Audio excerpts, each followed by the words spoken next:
Welcome to Pushing Forward with Alicia, a podcast that gives disability a voice. Each week, we will explore topics like confidence, ambition, resilience, and finding success against all odds. We are creating a collective community that believes that all things are possible for all people.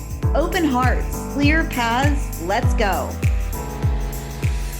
Welcome back to Pushing Forward with Alicia. The last couple days, I was doing some research on the topic that we're going to dive into today, which is inclusion and integration in schools and in physical education and activity specifically. And I ran into this photo that was online, and it was a picture of a little girl, maybe like 5 years old, and she was in her little ballerina outfit, sitting in front of a mirror in her wheelchair, doing a ballerina pose.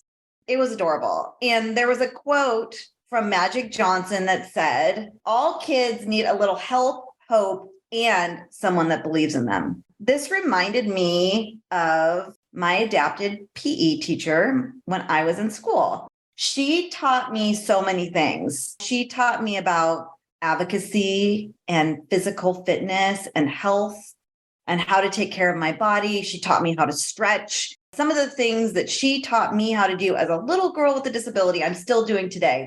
I want to introduce Carli Ross. Her and I went to Chico State together when we were doing our undergrad degree in kinesiology with an emphasis on adapted physical education. She is a dynamic leader and educator in the field of kinesiology and adapted physical education.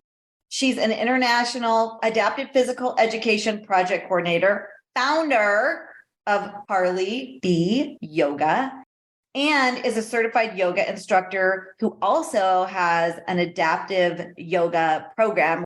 What did I leave out? Oh my gosh.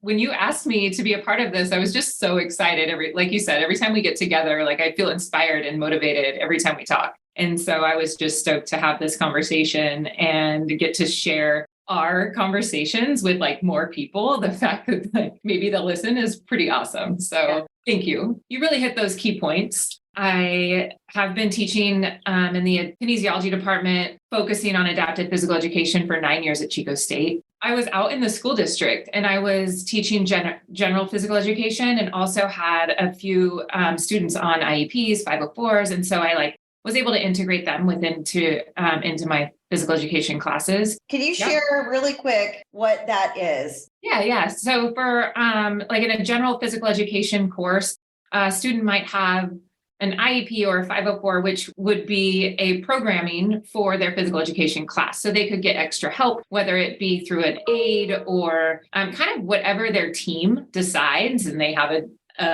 maybe a large team, maybe a small team of their parents and their coordinator. It could just be whatever that student's disability is that their team consists of. So let's say the adapted physical education teacher is on that team. They will help create this 504 plan or IEP to allow that child to be the most successful in the general physical education course. I love it. Okay, that's great. Yeah. So I had those classes. And then I think my biggest focus in the last year or two has been Carli B Yoga with my adapted yoga classes. Then my Italy program, I've partnered up with a nonprofit over there, Gast Onless, and they're an adapted physical education program. What's so cool about it is that the first time I went over there, I just happened to run into them. I was doing yoga in the piazza just because it sounded cool. Who didn't want to go to yoga in the piazza? And I looked around and saw all of these billboard-sized signs of people with disability doing sport. They were swimming, they were skiing, and I thought, who is this program? And I need to be a part of it.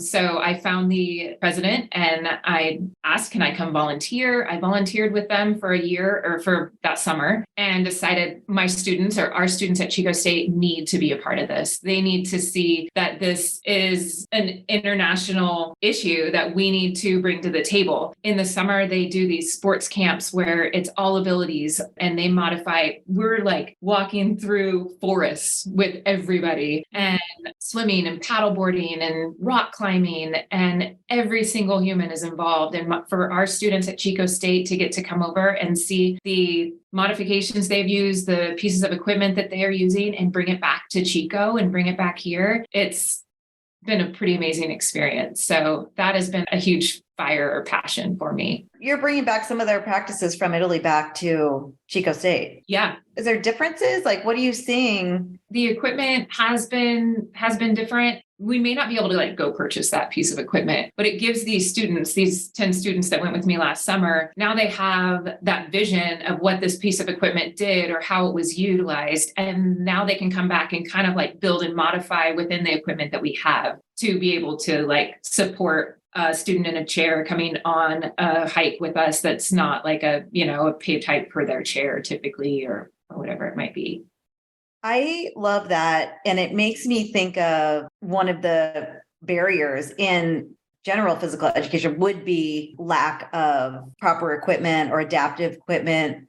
Is that correct? Yeah. I mean, really, it opened my eyes as well, as far as like equipment we don't have. We kind of just get used to what we have and we're like, okay, we'll try and work with it. We'll try and modify. And then going to see somebody else's program or somebody else do something in a completely different way with another piece of equipment has really just opened my eyes to there's so much out there. We just kind of have this narrow-minded thought of like, well, this is how we've done it. This is how we've always done it. Let's just make this work. Or let's just have them sit out for this one piece and then we can kind of bring them back.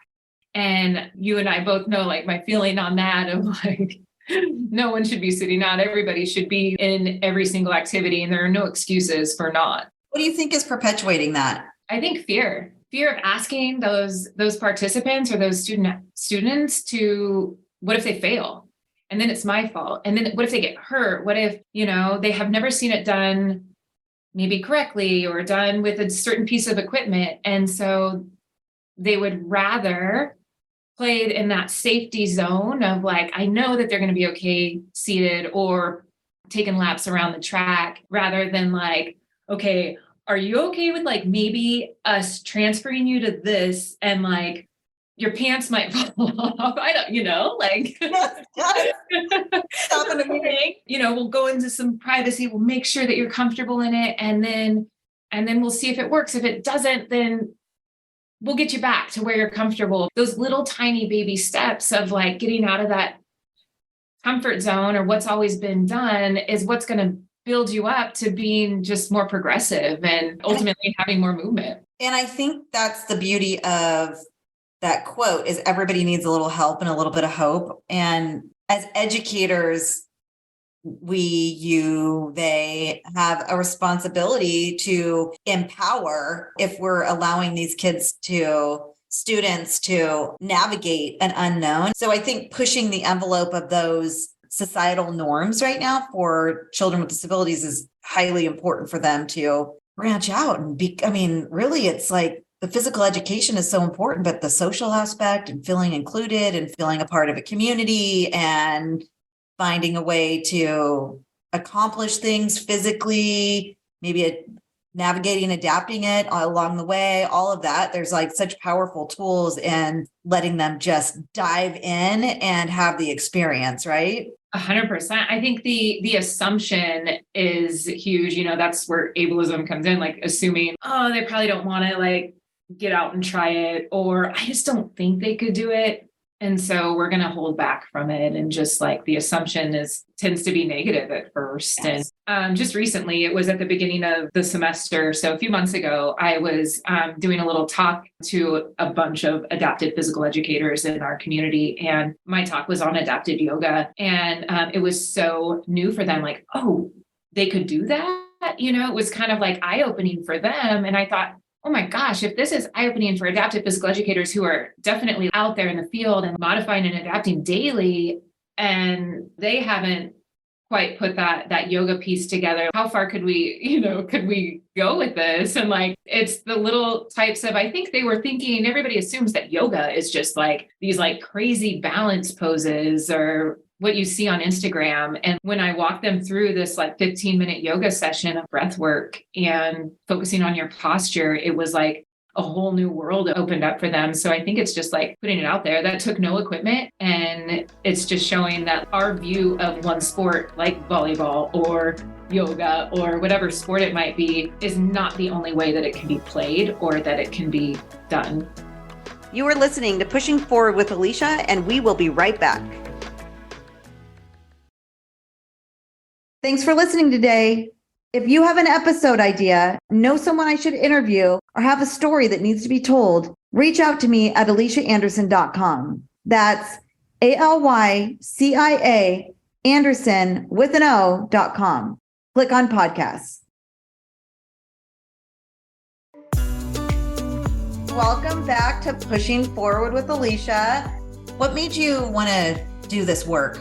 Growing up, I was an athlete, played all sorts of sports through college even. And then I kind of like stopped doing that and thought, okay, I should focus on school and sport. And I like dabbled in, I want to be in the field of movement because that feels good for me. I think I want to share that with other people. And it was one of our intro to adapted classes where we got to be hands-on in the field. And I kind of felt that success of just this little girl and I playing catch. And she was so stoked on it. She, was over the moon and wanted it back. And so that like sparked my A.P.E interest. And the more in these last just few years that I've been a part of this world and community, each little step forward I take, I noticed all of the walls that are up and that I just think shouldn't be up and should be broken down. And so I just kind of keep diving forward a little bit at a time and notice it needs to be tapped into each time.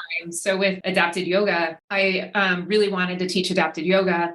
And I didn't know where to do it. I couldn't find a facility. They thought, oh, we don't have full accessibility into our studio. Different studios I went to, we don't want to mess up our floors. We don't know where to store the chairs. So I just kept getting like turned down after time for all of these like amazing facilities that they were scared. They were scared to have an adapted yoga course. And so that's actually why like the online stuff kind of started and like, let's do it outside, let's do it online until I finally found that facility that was willing to take a chance. And so that has given me drive to like open more doors for bigger communities and more people, is that it should be there. The accessibility should be there. It's just people have that fear, and it's been a slow roll in, and I just keep getting excited about each little door that's broken down or each little thing that happens. So I just keep moving forward.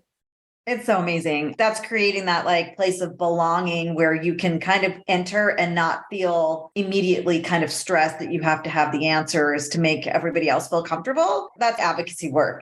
The future's got to be very bright for the field and the industry and everything that you're trying to push forward, because it needs to be more prevalent. What's crazy, like I had told you I teach an introduction to adapted physical education course here. And it's, a 300 level class. So they're about like juniors, some are seniors in college. And this is most of them. It's their first time working hands-on with somebody with a disability. It's their first time hearing about IDEA and IEPs and 504 plans, accessibility, or even just talking about etiquette. It's their first introduction into this world. And so many of them have talked with me later. They're teachers now in the field. They're not adapted PE teachers, but they take that into consideration now just because of this one course. Like, I feel like that's all everyone needs, is the information to be out there. And then they can carry it on to, you don't have to be this huge advocate of like adapted physical educator. Like, you could be in any field and still support it just by having that base knowledge.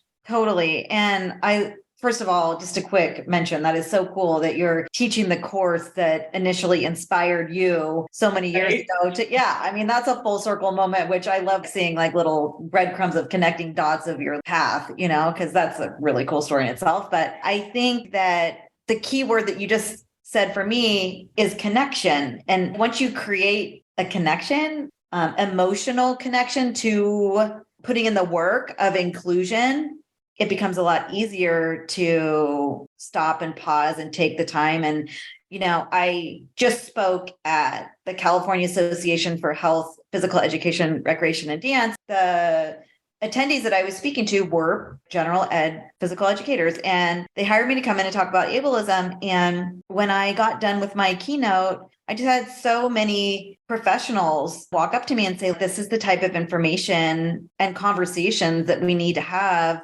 to connect and understand that all these students deserve us to stop for a second and go, okay, how can we make it work for everyone? So all these students can be together. They're playing together. They're socializing together. They're becoming fit together. They're learning to be independent and strong together. The fact that they had this hands-on experience, they had this connection, they had this hands-on experience, they went through it with somebody, and they like recall that years later. They recall it. Oh, remember when so-and-so didn't get picked up by the bus, and the accessibility like wasn't there for them to be able to get on any other thing. They couldn't find a ride home for hours and hours, like these different things that just stick with them for like years and years. That exposure, that connection that they have with that other human being, it really broadens their views. It's cool. So what do we need to do better? What you are doing right now, like getting out to those big corporations and getting out to maybe people that like don't have the opportunity to have this like one little introduction course, and just spreading that word will start with that connection. They will connect with you. They will see that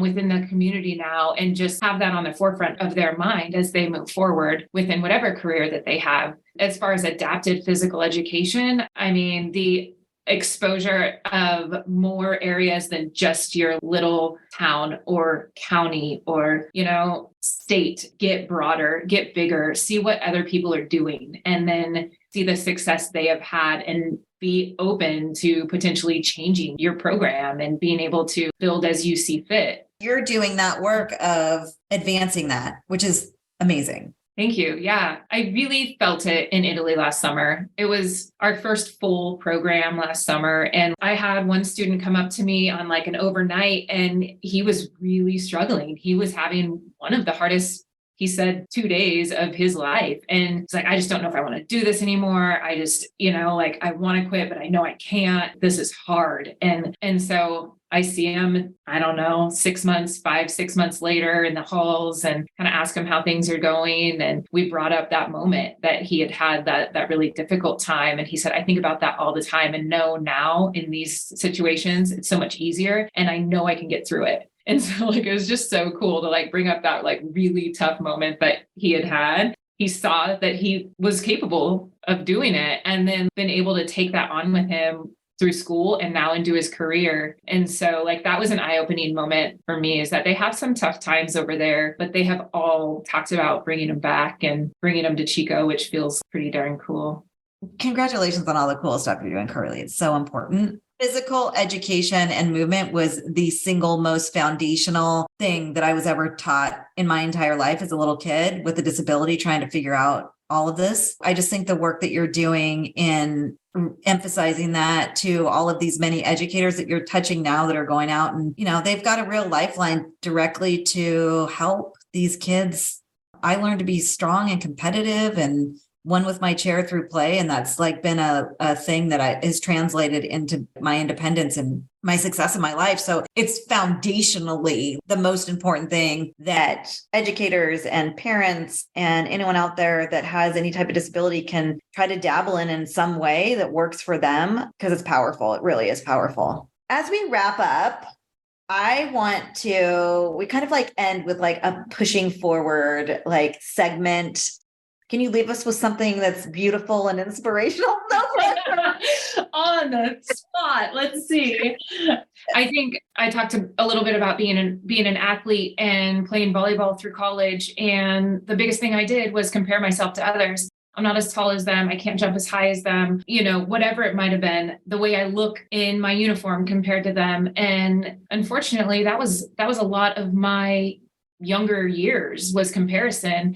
And I wasn't able to find out who I really was because I was looking at everybody else. And I wish I remember somebody had told me that comparison was the thief of joy. I pass it along every single class I've ever taught. I think the second that you can let go of comparison and judgment, then you're able to really find out who you are and accept you for all of your awesomeness, and be able to just progress and move forward from there.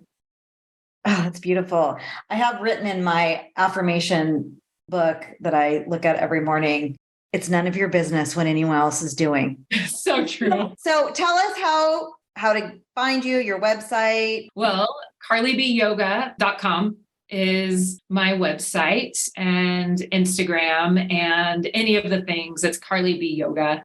I just started this Instagram page for Italy, and it's called Ciao Chico. Oh. And so that's super fun. You can follow us all through Italy. I have students take it for like a week at a time, and they post their experience and stories and their posts. And it's been pretty fun to get started and to follow. And then, I actually just put out a journal and an adult coloring book to Amazon. And so it's like a journaling for beginners. And I partnered with one of my students here who's an amazing artist. We're like just getting it out probably at the end of this month for the adult coloring book. And it's all of these positive quotes or affirmations in like a natural format. And my idea was that you could kind of color on it and say your affirmations as you're doing it, and then post it up somewhere. Oh my God, I need that. So I'm so excited about that to go out as well. So I've got some fun little different things out there, and fire, if you would.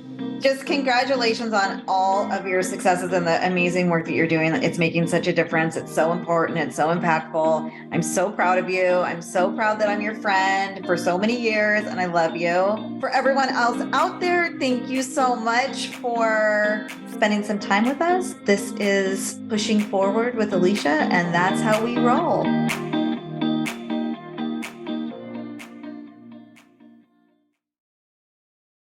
If you're an employer who would like to learn more about disability inclusion in the workplace, lessons on ableism, and how accessibility can drive innovation in your company, please check out my micro training series at aliciaanderson.com. That's ALYCIA Anderson with an O.com. Click on micro learning.